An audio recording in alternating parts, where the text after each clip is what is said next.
Technical founders have to understand that their assumptions about who's going to want to use this, who's going to pay for it, are just that. They're assumptions. They're hypotheses. You have to go out and test these hypotheses and retest them. Technical people, a lot of the time, they just have a hard time understanding that, wow, this technology is so cool. Everybody's going to buy it. It doesn't work that way. Yes, there are people probably more on the side of early adopters who may buy one because it's cool technology and they want to play with it. But if you want to break into a mainstream market, mainstream customers couldn't care less. They're not going to fork over their money unless it solves a problem for them. It's a little bit disheartening to learn that. But then you have to get past that and say, could this solve a problem for someone? And who would that be? And you have to think about it that way. If you talk to somebody about a problem and there's really no animation, not really much body language about it, but on the other hand, if you're talking to them about something and suddenly their eyebrows shoot up and their eyes get really big and like they're waving their hands around, that's important information. That's a pain point right there. And that's an urgent problem that they're trying to solve now and that they probably have money to solve now. That's the kind of problem you want to be solving. And that's not something that you know unless you actually go out and have these conversations with people. Welcome to the Invisible Inc. podcast. I'm your host, Shubha Chakravarti, Chief Financial Storyteller at Achieve. Our guest for today is Dr. Tanya Ramond. Tanya is the CEO of Sapienne Consulting, specializing in commercialization and product strategy for deep tech companies. Her technical career spans roles in aerospace systems engineering, engineering management, and product development. She has held senior product strategy roles in startups across aerospace, laser communications, and quantum technologies. Tanya earned her PhD in quantum physics from the University of Colorado Boulder and her MBA from the University of Denver. She's a reviewer for startup grants at the state and federal levels. Now, here's Tanya. Hello, Tanya. Welcome to Invisible Inc. We're super excited to have you here today. Thank you so much for having me. I know we have a lot to talk about, specifically in terms of deep tech. But just to get started, can you just give us a little overview of what got you into deep tech and how you came to do what you're doing today? Well, today I'm an independent consultant and my company is called Sapienne Consulting. I specialize in commercialization and business strategy for deep tech applications. I moved into this area of work, I'd say during chapter 2 of my career. So I'll start with chapter 1. Chapter 1 was very technically based. I earned a PhD and completed a postdoc in what was called atomic molecular optical physics. Today it's referred to as quantum with a capital Q. But after that phase, I moved into the aerospace industry where I helped design, build, and test new remote sensing instrumentation.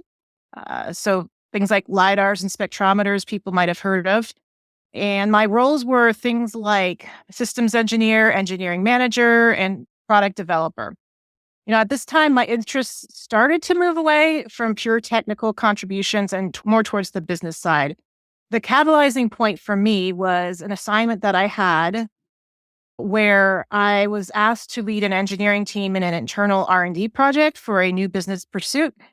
And the direction we were given was essentially build us a widget. And in this case, it was a type of LiDAR. And so I said, okay, great. I know this team. We've worked together before. I know we can do this. We went off to determine exactly what we needed to build.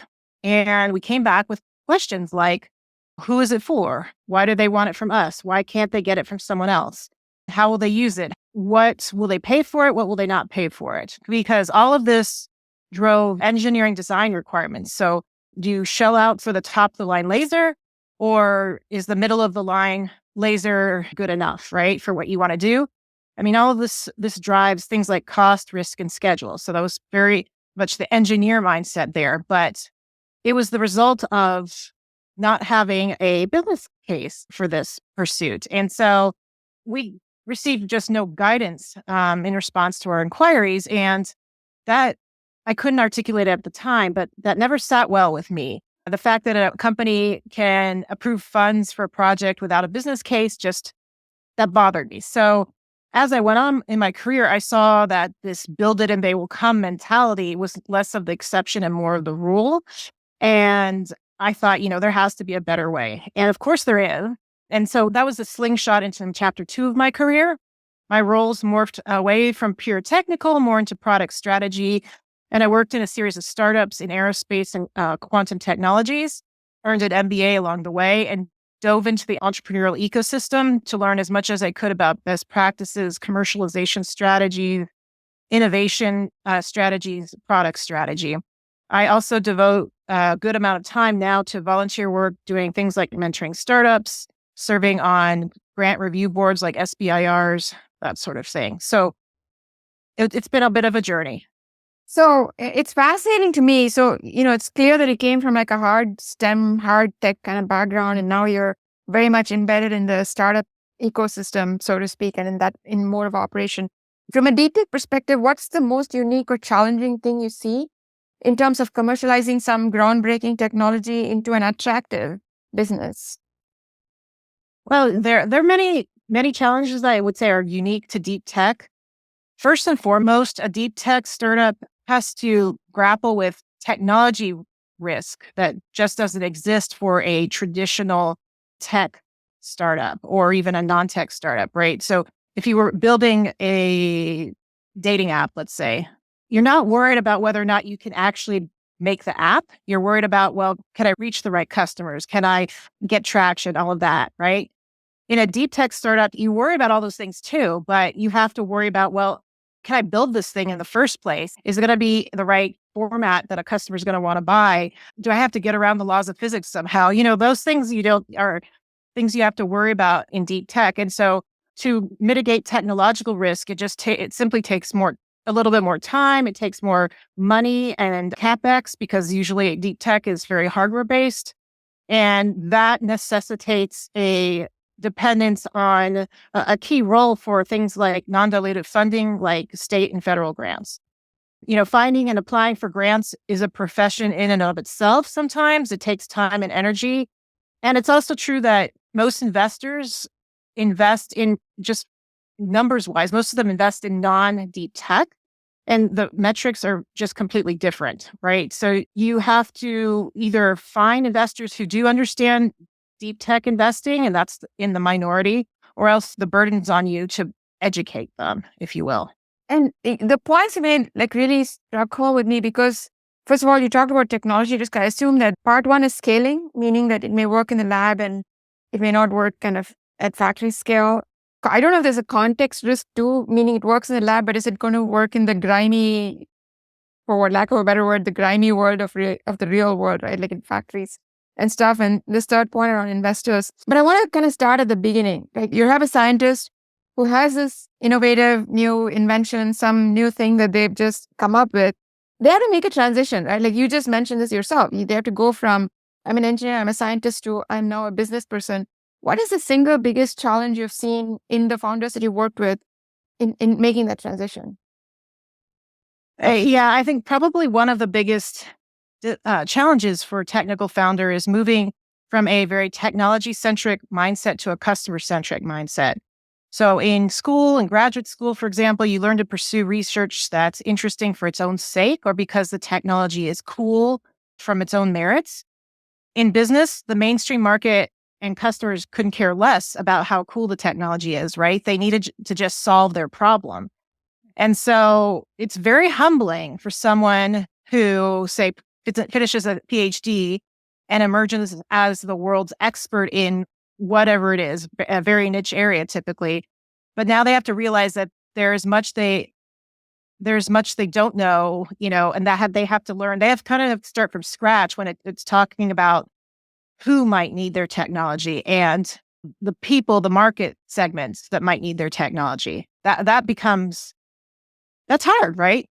So I think what I'm hearing you say is you've become used to being the expert and like the go-to person in something, the person that everybody else turns to for answers, and kind of going back to beginner status where you don't really know much other than your technology, which is now this much and not this much of what you're talking about.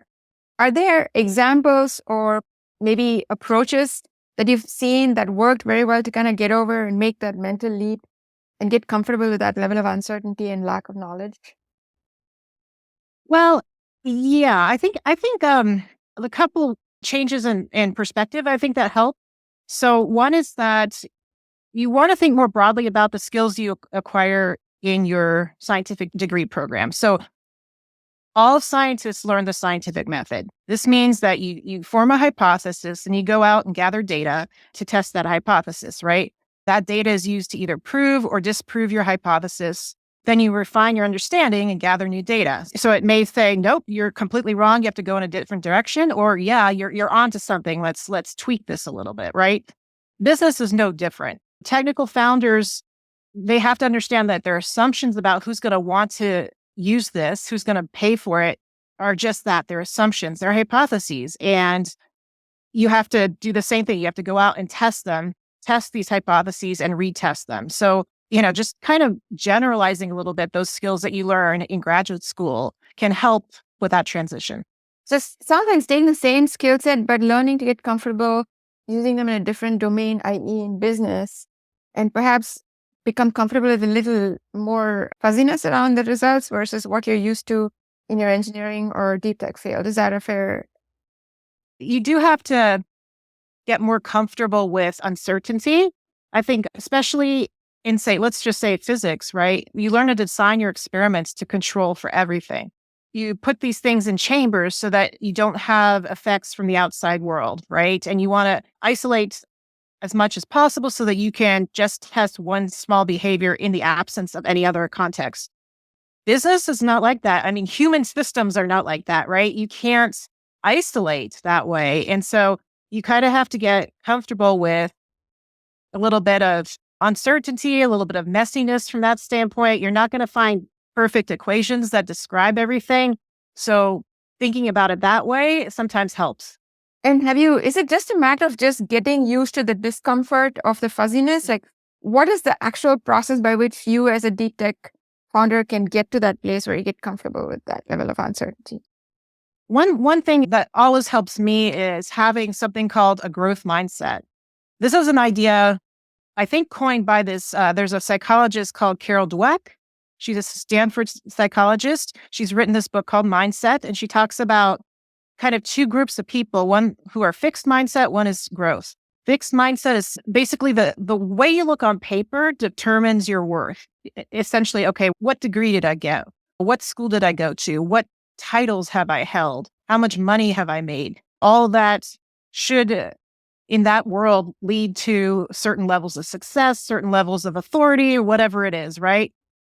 Growth mindset is the opposite, where you're just a learner, you're just a student in this world, and you're free to pursue the chance to understand any new question.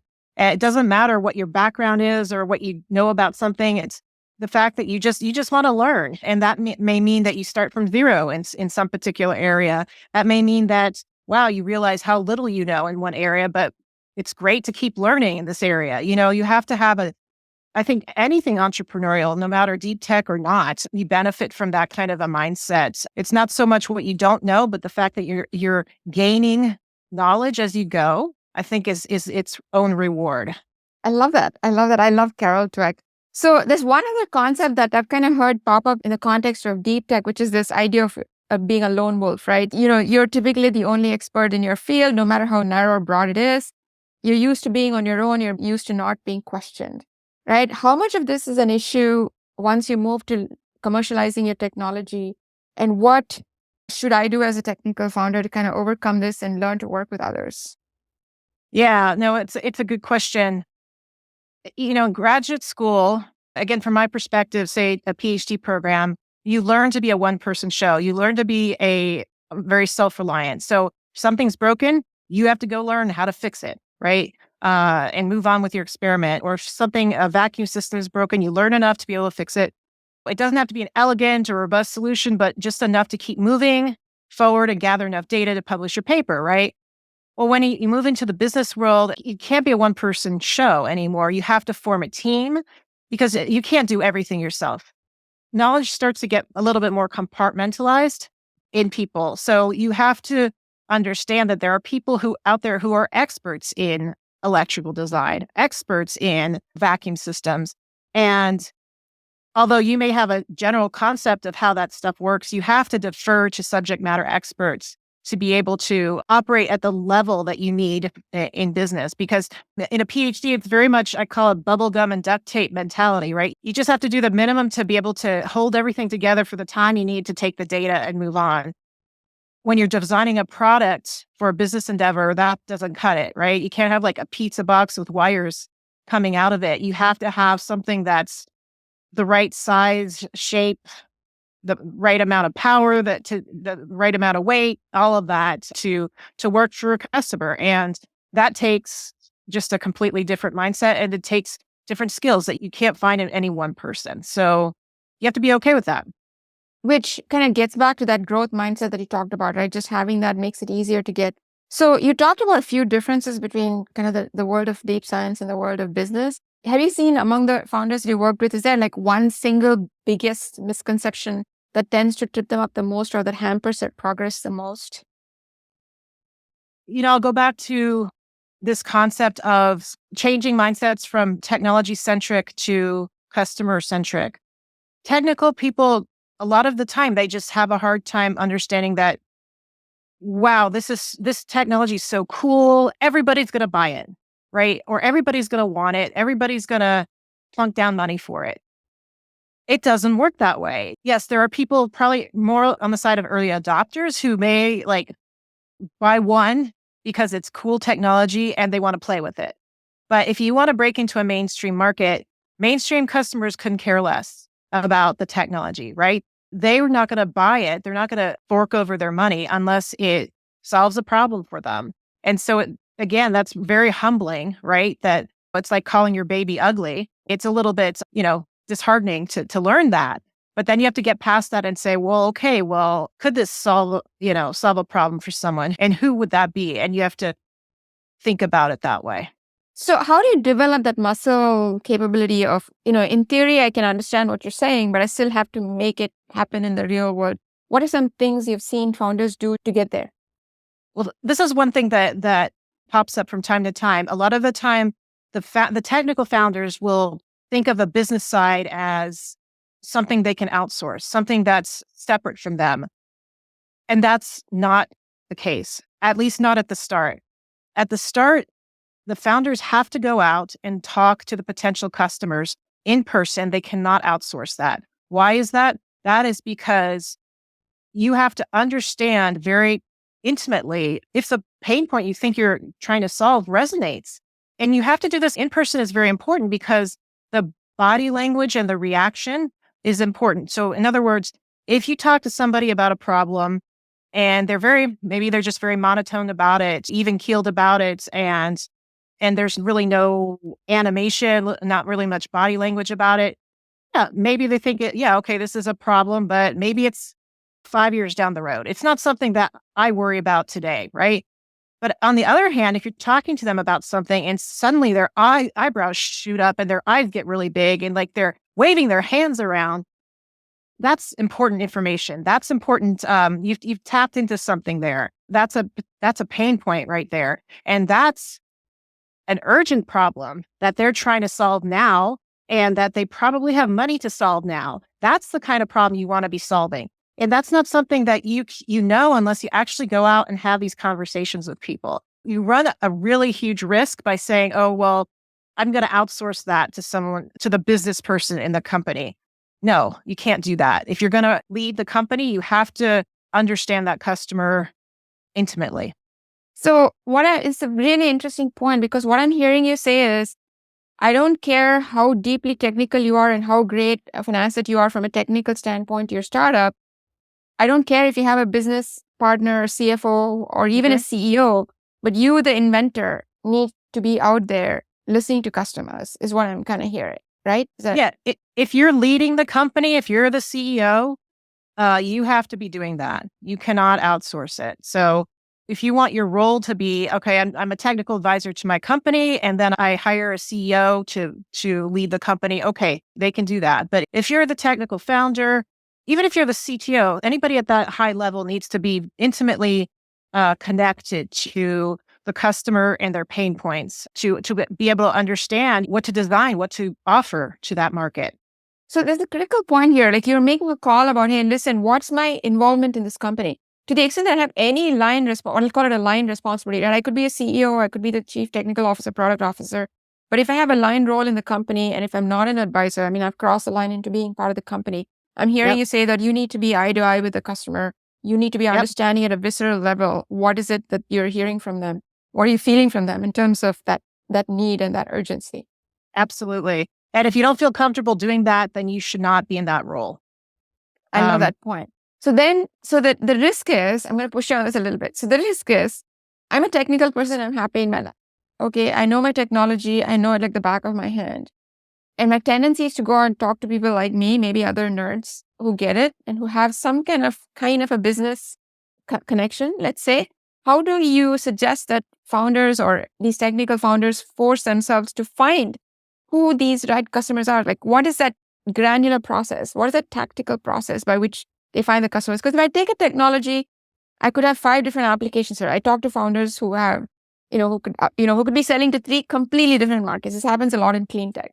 So how do I then pick the right customer and then go talk to these people and prioritize it and find the exact person within a large organization that I should be talking to?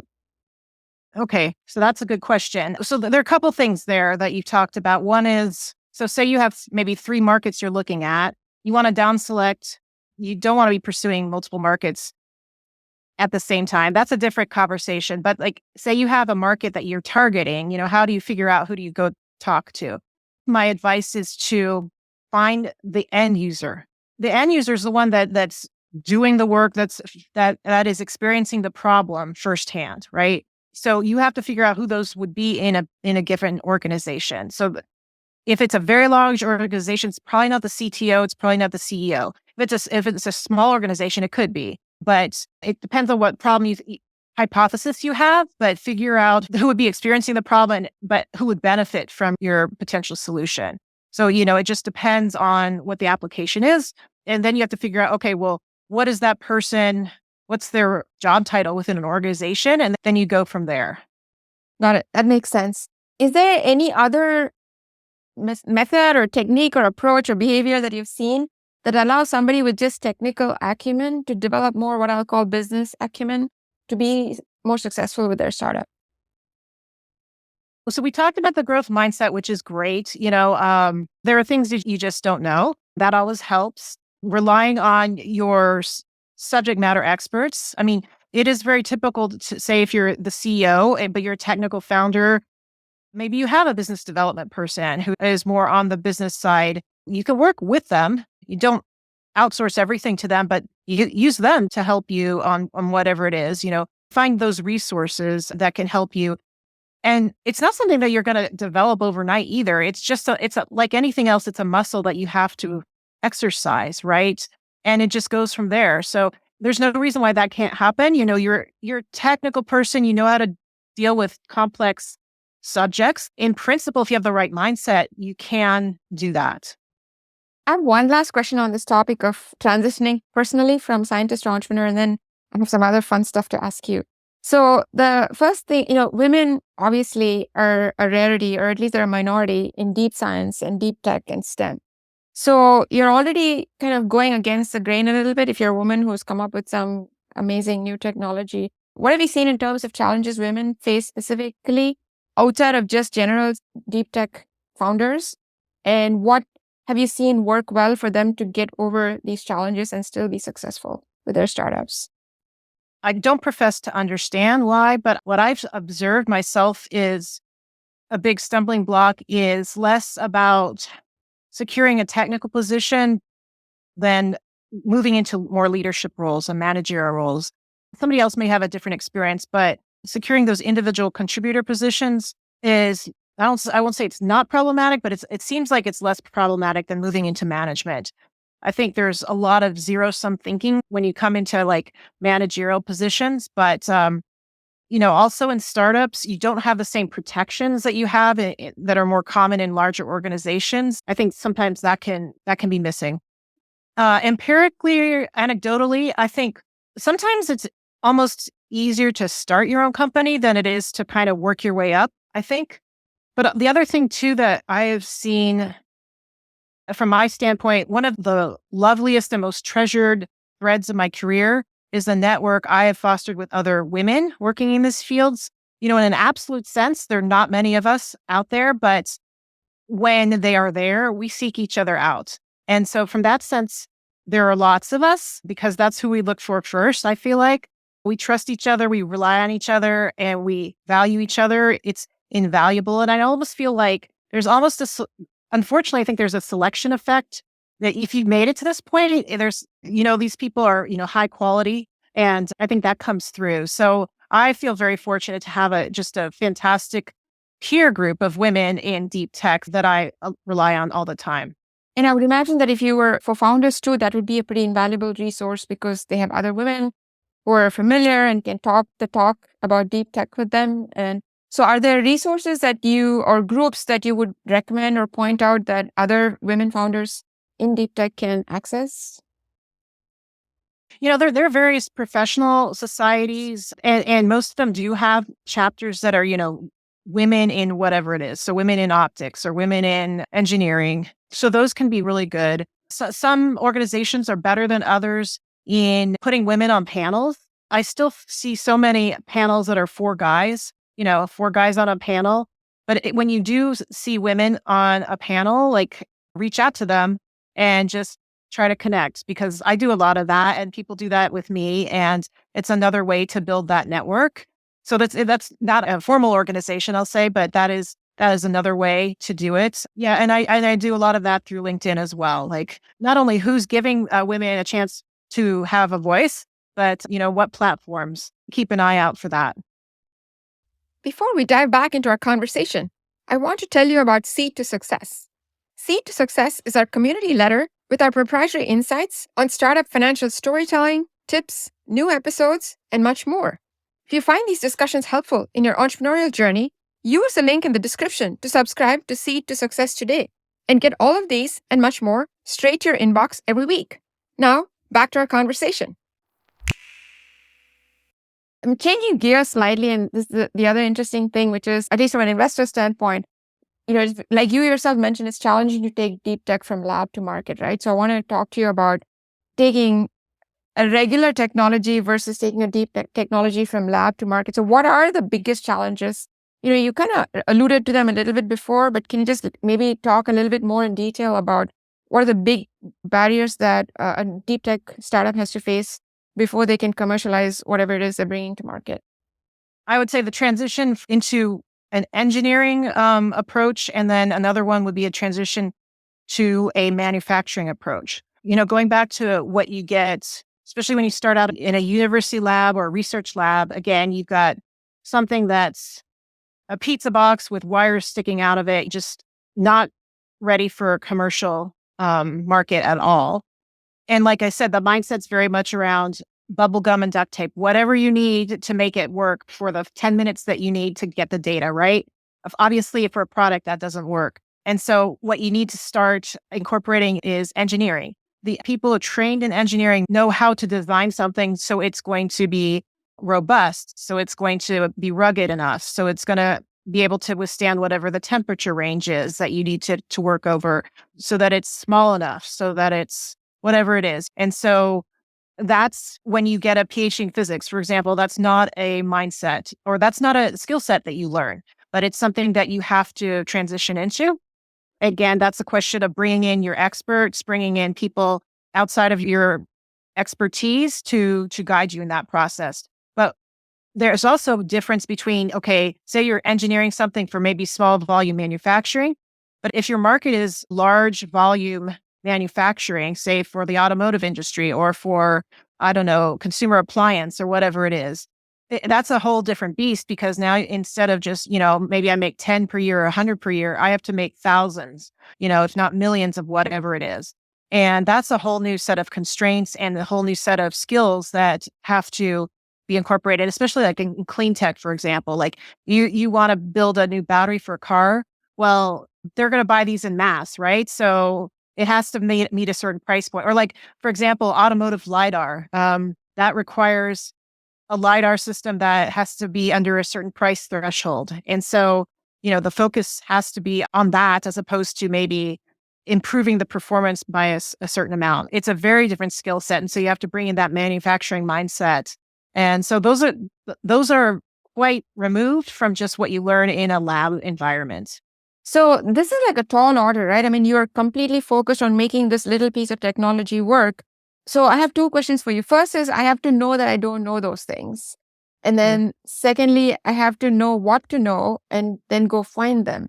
What is the typical or effective approach you've seen where somebody who's maybe a pure PhD with this fancy new whatever widget it is that they invented, what works to get to that level of awareness and then get access to those kinds of resources? First of all, knowing that that there's a lot you need to learn is the first step.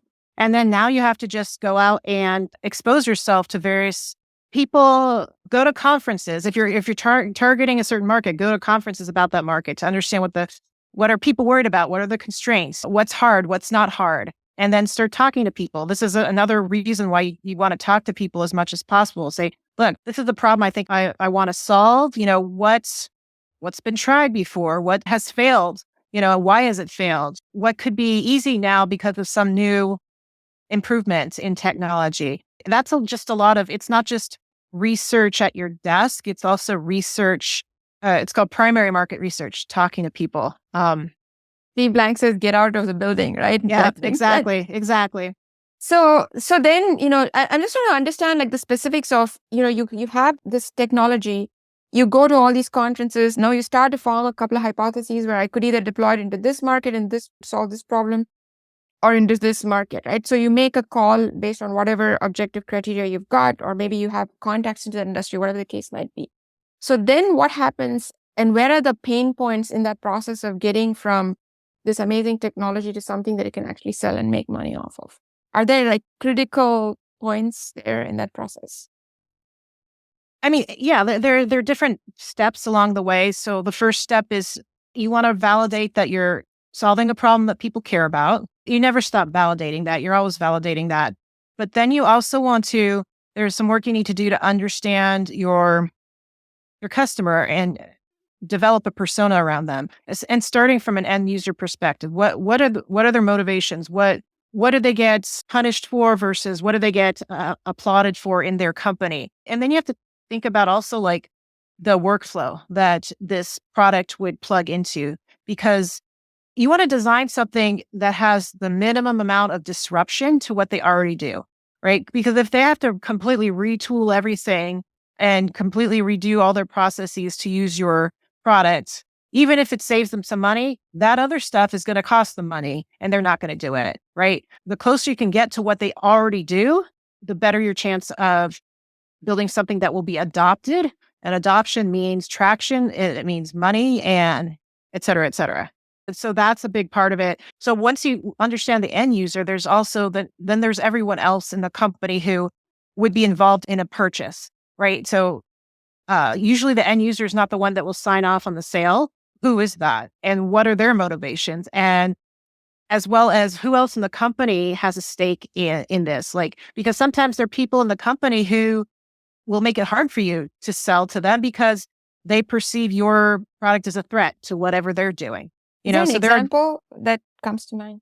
Let's say you've got a product that's going to make something more efficient or even eliminate some process. Well, if you're somebody whose only job is to do that process, you don't want that, right?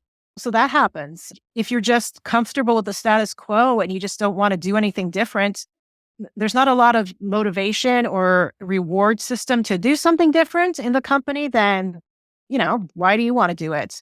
So these things are real. These things happen. And this is why understanding your customer is important, because there may be two customers where you have the potential to solve the same type of problem, but one is more averse to innovation. One is more friendly to it.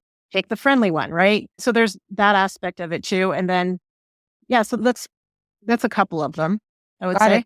Yeah. And then I've heard this other term that I want to ask you about, which is I've heard about this valley of death between research and commercialization. Can you just talk a little bit about what is that valley of death? Why does it come about? And how can founders get over that valley of death? Right. Well, valley of death, I think, means different things to different people. But I think in general terms, in this context, It's the fact that, especially in deep tech, there's a period of time where you have to mitigate your technology risk before you can really have anything to sell. And that means that, well, okay, well, how do you fund that effort, right?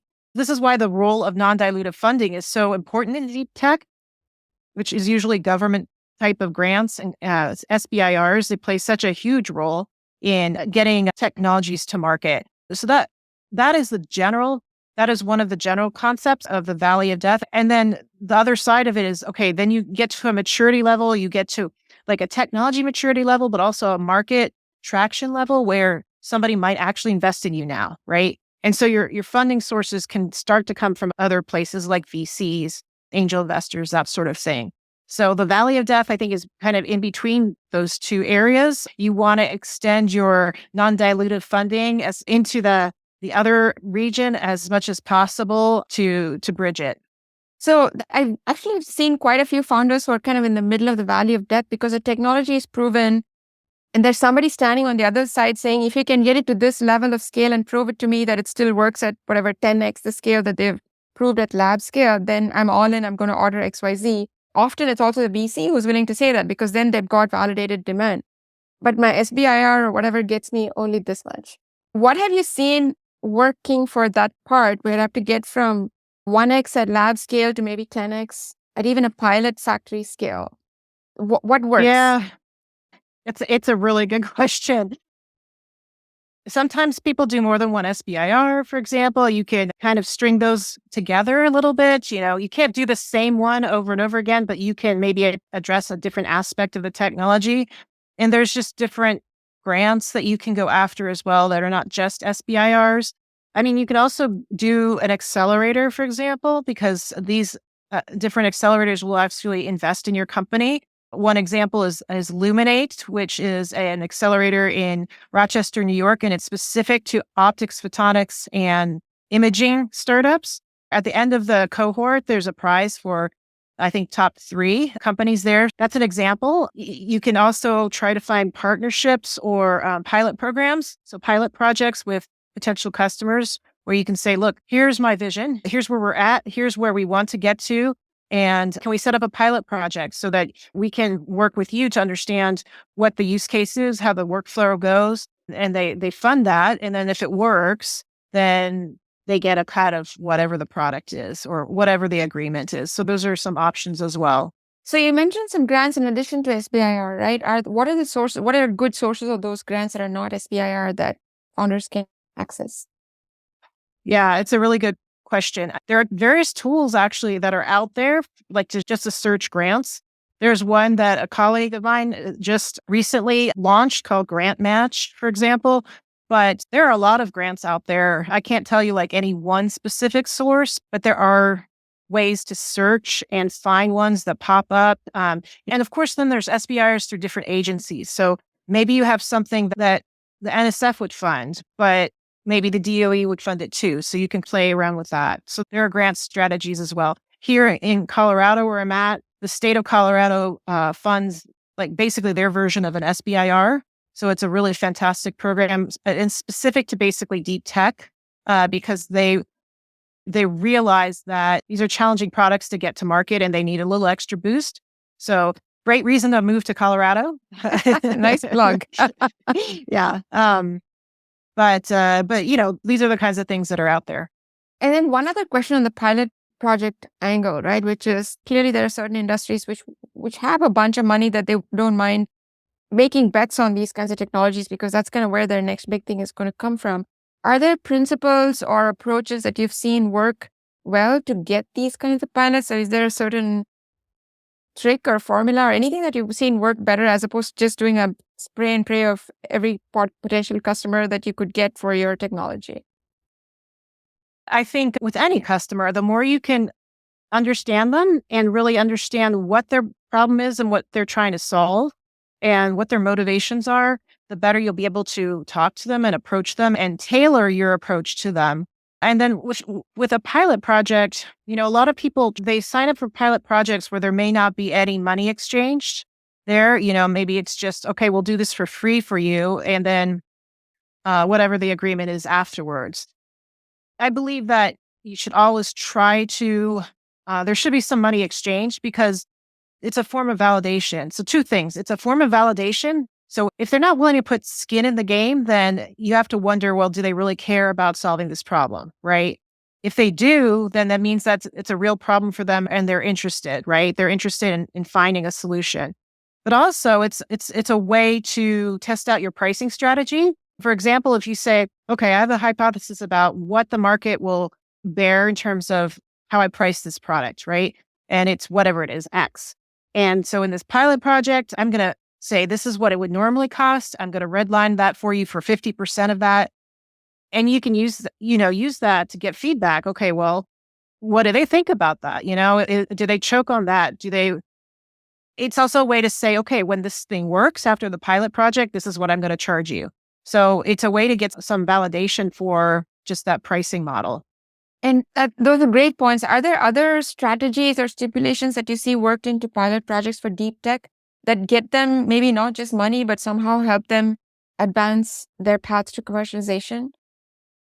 Yeah, I mean, this is why picking your pilot customer is really important because, and this goes for strategic investors as well. You want to make sure that who you're working with is like in your roadmap, your market roadmap, right?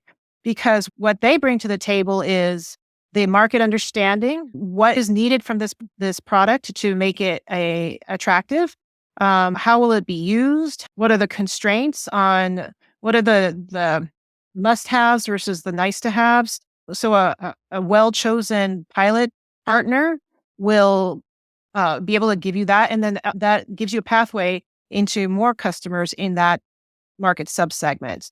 But if it's just, okay, someone approached me to do a pilot project and, okay, maybe we'll try this market out, it's less potent, I think, because you just don't have that plan to pursue that market per se. And so you're not going to get as much out of it. So it sounds like the way you're funding it, the way you're validating your customer need and your ultimate go-to-market strategy all have to be like really tightly integrated together. And the more they speak to each other and the more work with each other, the easier your life is going to be and the easier it is going to be to get that investment down the line when you've kind of proven your technology and made the inroads that you do. I have a couple of other questions on that. One is, I'm seeing more and more accelerators being run by industry giants in specific industries, for example, like the Shells and the Marathons of the world, if you're talking about clean energy, and I'm sure there are others in other deep tech. Do you have a point of view on how they work and how founders should view these accelerators to advance the technologies? Yeah, it's interesting because, well, so many of these really big companies, their innovation strategy is maybe less to do it internally, but more to acquire that particular technology or that particular capability. From that standpoint, it could be good because that can be a potential exit for that startup. Like if Shell is running a accelerator, then that means you start a relationship with Shell, and if they like what you're doing, you could potentially be bought by them. That's your exit. So it can be a good pathway. So it can be an excellent choice. But again, for things like that, same as with institutional investment. So like if Shell has a venture arm, for example, should you take investment from them? Well, if your market roadmap is to go into oil and gas, absolutely. But if your market roadmap says, okay, oil and gas is kind of a tangential market, don't do it, because what's going to happen is the center of gravity is going to shift over to oil and gas because that's where their influence is. That's where their customers are. That's where their interests are. Especially if you're young, early, it's going to be really hard to shift out of that. So if you're ready for it, great, sign up for it. But if that's not the direction you think you need to go, then think a little bit more about it, I think. So it sounds like they might make sense as long as that industry is squarely in your crosshairs from a go-to-market strategy perspective. Yeah, exactly. So one other question on that is, since you're talking about funding, I'm just curious, founders need to make a case to investors to invest. Now, I don't know, it feels like it's much easier to make an investment in a high margin, low risk business like software or maybe AI today. And deep tech is always going to be challenging for all the reasons that you talked about, right? Mm-hmm. Now you're sitting along the side of the founder and you're helping to make them or help them bring their technology to market. What have you seen work well for a founder to, first of all, make investors understand what exactly they're doing and what's unique about it, and how they can get them excited about the potential enough for investors to consider and say, okay, fine, let's have a conversation. I want to do due diligence. Investors want to see traction. And traction for a software startup is different than traction for a deep tech startup, right? So software startup, by a certain point, you want to have, 100,000 subscriptions or whatever it is, right? For deep tech, it might look very different. It might look like, hey, I have a pilot with Shell, for example, which is a huge feather in your cap, right? Or I have a government contract with, the DoD or whatever it is. So that might be one, but it's still a big one, right? And so traction looks a little different from a deep tech standpoint, but investors want to see that sort of thing, especially if they're used to working in deep tech. Like I remember hearing about one investor in aerospace who talks about companies that are phase 3-able. What he meant by that is, if you're familiar with SBIRs, they go in phases. So there's a phase 1, which is basically a small feasibility study. Phase 2 is a prototype build, and phase 3 is basically where you get contracts. And so that's what he meant by phase 3-able, something that can get beyond prototype and get commercial traction. They're looking for that traction, but not just, saying that I have X contracts or I have these grants. And I think also, depending on the stage you're in, SBIR awards are forms of traction. I think also what's really important is to understand why. Why are you getting these awards? Why do people want to fund you? And again, it ties back to what problem are you solving for whom? And not just what that looks like qualitatively, but quantitatively. So if you can paint a picture of, because of my product, Shell can save X number of dollars per month doing this, or maybe it's not dollars, maybe it's they can avoid, X number of hours in compliance work per year, or whatever the whatever the currency is that speaks to that particular customer, but quantify it, having that understanding is really powerful too, because that's something an investor can look at and it's very tangible, it's tactical, and they can turn that into, okay, well, I have a feel for what this could turn into if it works out. And that's an excellent point you brought up. So some of it could come from the pilot studies too, right? So, if I can prove to you that I've improved your efficiency by X or reduced by cost by Y or whatever the case might be, that's a real number. I can extrapolate to a larger market and say, hey, look, I did it for Shell and imagine I can do it for the whole world. The question to you is, so if I'm looking at it from the point of view of founder, I'm trying to get to the point of, I'm trying to connect the dots from where I am today to getting an investor excited. So I'm just going to play back kind of what I heard, which is, first of all, understand where your technology has potential. You do that by getting out of the building. You go listen to all these people and the potential deployment markets that you can get into. Then you figure out which is your best bet, either because it's a friendly market and they're less averse to change, and or they might have less to change and it's yours as an easier integration to do, and or they have more to gain or more losses to avoid by adopting whatever it is you bring to the table. Okay, check that box. Now your next question is to say, okay, what technological risks do I need to prove or de-risk for me to make a case that this could become something big, right? And from there, I heard making sure that you're getting the engineering skills, making sure you're getting the manufacturing skills, and proving the case that this you can actually deliver at the scale where this could be exciting to an investor, right? That's kind of like the next big step. And the other big step I heard was, okay, once you've done all of this, the big thing that matters is you actually need to go find a market and you actually need to prove that this actually works in real world, which gets to the point of validating that the market choice that you made in the first step is actually still going to work, because here's a customer who gave you XYZ. And to be able to convince them with whatever technological proof that you have, the picture you can paint for them of what might be possible for them and get that kind of traction. Once you have all of these things, while you're also trying to solve the funding puzzle through SBIRs or this whatever patchwork quilt you can get between grants and accelerators and whatever else, industry and accelerators might be the case, you have to bring them all to come together in the same way in the same time, in a way that makes a compelling case to an investor that says, hey, not only is there opportunity, but I have the means and the skill to be able to pull it off. And look, it could translate into really big money for you. That's kind of like the totality of the picture that I've heard from you so far. How does that land with you? Does that sound like a fair characterization? Yeah, I think so. And there's kind of a hierarchy of traction when you're really, really early. Maybe it's a letter of intent, right? Like somebody will sign a letter of intent. Hey, if you do this, I'll buy this, right? But that's not as good as, well, maybe somebody's paid me for a pilot project, but that's not as good as, the ultimate traction is sales, right? And you can't do sales right away. When you're a software startup, you can, right? And you get judged on that, but you can't do that as a general rule for deep tech, right? So there's traction. And then, like you say, you have to have this path to the scale that you need to produce a return, essentially. And so, maybe you don't have all of that figured out yet, but you have to have that plan. And so sometimes that means, well, talking about the manufacturing aspect of things, maybe that means you bring in someone to your team who is an expert in manufacturing for these kinds of products. And maybe you don't have it all in place, but here's your plan for, okay, this is the facility that I need, or this is the services that I need. And this is what the materials cost will be. And this is the cost of labor. And this is how I can get to X number per month that I need to produce the numbers that I need, so short of actually doing it all, you have to show that you have that plan in place. So I'm always hearing, and I love the point you made about how traction changes at every step, especially for deep tech. So I'm almost seeing it as like a ladder with two big poles.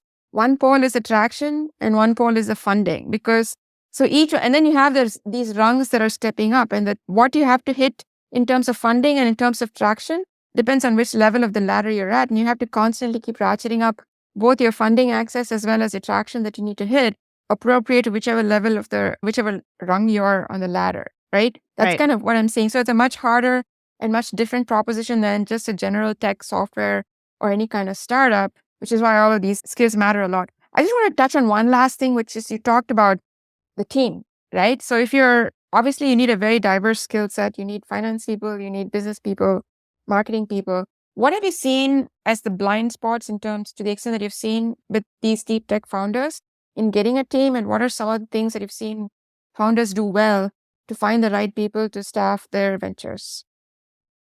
As a general rule, I think especially technical founders don't have too much of a problem with the technical team and hiring that, at least at the start. But like I said, sometimes the blind spot is really, that I can outsource the business stuff and I don't have to get my hands dirty with that. That's one pitfall. One thing, and this is not necessarily specific to deep tech, but hiring salespeople too early can be a problem, because if you haven't yet figured out your customer, and if you haven't really done the work to research the customer and understand what value proposition you're bringing to them, and what that looks like qualitatively and quantitatively, you can't sell to them because you don't know why they would buy, right? You don't know how to sell something if you don't know what problem you're solving. The salesperson needs to know this. So some salespeople can function in that way, that they can help with that process and that discovery, but a general salesperson, that, they're very skilled at certain things, but they need to have that information first, like to understand, okay, who am I selling to? What's their motivation? What does the economic buying unit look like? Who has to sign up? They need all that stuff done ahead of time, ideally, to be the most effective. So I think I see a lot of, we're working on the technical stuff and then we're going to hire salespeople. And I'm just like, well, to do what? What are they actually selling? If you can't answer that, then it's not going to go too well. Yeah. And I totally buy that. I've talked to quite a few investors. So like, if you're showing me any plan with hiring any salesperson before the first 18 to 24 months, it's an automatic no, because you need to be out there. If you can't sell it, then nobody ain't going to be able to sell it. Exactly. Yeah. So I love that. I think that's a great point. So in conclusion, if I'm a deep tech founder in the trenches, I want to make sure I'm on the right track. What 3 actionable takeaways would you leave me with? We talked about getting outside the building, right? Get your hands dirty, go out and talk to your customers. It can be uncomfortable or messy, but there's no substitute. You can't get around that. Second would be, don't fall in love with your solution until you've explored that problem space. The customer mindset, the problem space always comes first, and put the solution to the side until you understand that. And then just learning to be able to function without perfect information.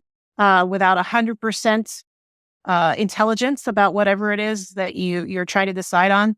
Learn enough to and then make a decision. And all your decisions are not going to be the right ones, but it should be close enough. And then you iterate. Like it's always an iterative cycle, and you're always going to have to take a step back from time to time to be able to go forward. That's just how it is. But just keep the motion going forward.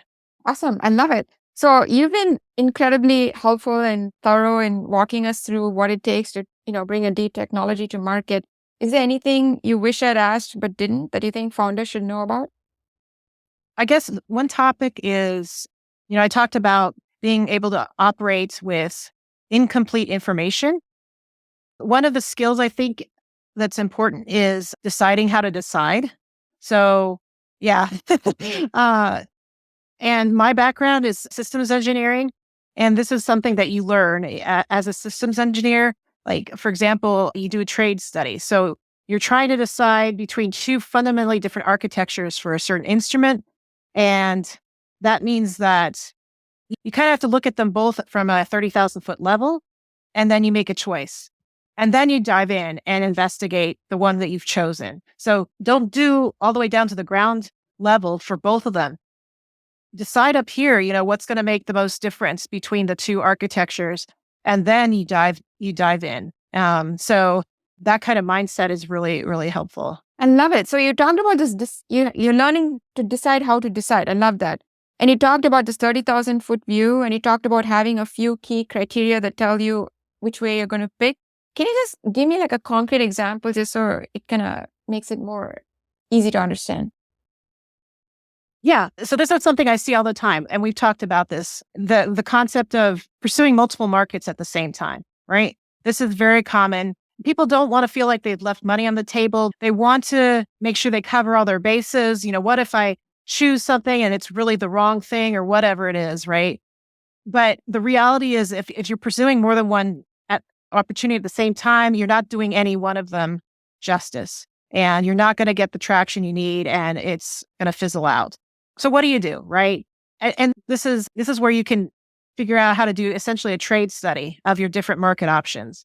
There's a wonderful entrepreneurial tool that's called Where to Play, the Market Opportunity Navigator, if you're familiar with this, that goes through this process where, again, you're not diving down to the zero, to the ground level for every single market, but you're doing enough due diligence up here to make a choice as to your target market and maybe a follow-on and backup market. And then you commit to it, and then you move forward. It doesn't mean you can't reiterate, and moving forward means you dive into that target market. But the point is, you're not doing that for 3 different markets or 5 different markets. You're doing it for one, that after a certain level of top level due diligence. So that's a process that can really help to give founders confidence that, they've done some due diligence, they've made a choice, and they can move forward with confidence that they're going in the right direction. So that's a great example and a particularly important one, right? In terms of where to pick your market. And I've heard about Where to Play. We'll feature a link to that as well. But in terms of how do you pick those, let's take some company. You talked about a trade study. I'm not familiar with what that is, but how do you pick those 2 or 3? Can you give us an example where if I don't have an existing framework to rely on, I have to come up with it myself, right? What guidance do you have, or what example do you have in those instances of learning how to decide? Right. So I'll use again this example of the Where to Play methodology. This is a method that was generated by 2 business professors, Sharon Tal and Mark Gruber. And this came out of, I think, Sharon's PhD in business. So she's actually done research to back up these criteria. But so the criteria they use are basically product market fit, or basically solving a problem for a customer. Then market, just the market itself, the size and the growth of the market. And then basically the unit economics, like, are you going to make a profit at all? Could you possibly make a profit at all? Then in terms of the implementation side, how hard would it be technically to bring it along? How long will it take? Because we know that time is money. And so if it's too long, you'll run out of money, right? And then the last thing has to do with kind of the external world. So things like maybe government regulations or market trends or some kind of ruling that might make so if TikTok goes away, then, your TikTok-based app is gone, dead in the water, right? So something like that. For a medical device, it could be FDA approvals, right? Something like that you can't control. And so you look at those are, in general terms, those are 6 criteria that can be used. Excellent. Thank you very much. This has been a really interesting and informative conversation. So I really appreciate you taking the time, Tanya. Thank you so much. I know that our deep tech founders will find a lot of value in it. Thank you.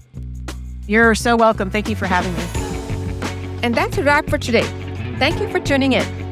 If you find these conversations helpful in your own journey, please subscribe to Seed to Success, our weekly community letter with tips, insights, resources, and more. If you have any other questions relating to startup finance or financial storytelling, send them over to me at chakras@achieve.co.